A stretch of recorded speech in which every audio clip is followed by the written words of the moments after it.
Trismegistus, and I troll the January 6th Commission, so you don't have to. All you have to do is follow right there. If you want to hear jokes about 101 Trump jokes an hour, and you want to hear commentary that makes light of this weird crap that's going on in our country.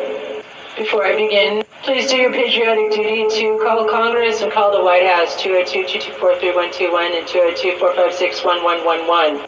Call them and demand insurrection charges, and demand your Congress members invoke the 14th Amendment and expel the insurrectionists from office, from Congress. What's orange and breaks every fucking law in the books? Trump, of course. Who was our first president to wear diapers 24/7? That's Trump, of course. Oh, you're gonna ruin your legacy, Mr. Trump. That's my Laura Ingraham impression.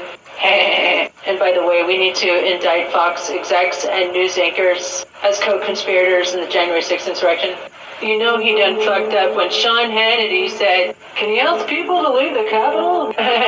And then guess what? There was 7 hours of silence from the White House in which Mr. Trump and his cronies were using burner phones. And then, of course, Mr. Grumpy came out and said, "Oh, I don't know anything about burner phone." And then, of course, as usual, nobody does anything. Nobody censures him for lying the millionth time. On January 6th, he practically said he was going to hold their hand and go with them down the street to attack the Congress. Fight like hell, he said. And Giuliani called for a trial by combat. And then Giuliani got his law practice license yanked, but only temporarily. It needs to be permanent. Permanently yank their law licenses, him and Sidney Powell.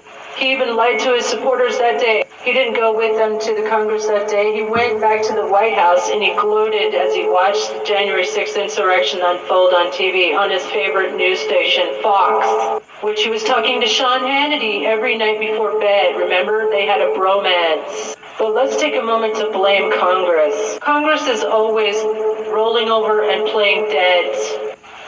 Their arm had to be twisted, remember, to take up impeachment. The committee is not even talking about a lot of things very important, like Trump told the National Guard to stand down a couple days in advance. The D.C. mayor begged for a National Guard that day, and he refused. And apparently we have a couple of military officials to thank for the insurrection to have not succeeded. The next move in Mr. Trump's plot was to declare martial law and then take over and reinstall himself as president for another term. So thank you, a couple of military officials. I know there must have been a reason why. General Mattis said he was tired of going to bed in his clothes because he didn't know whether Trump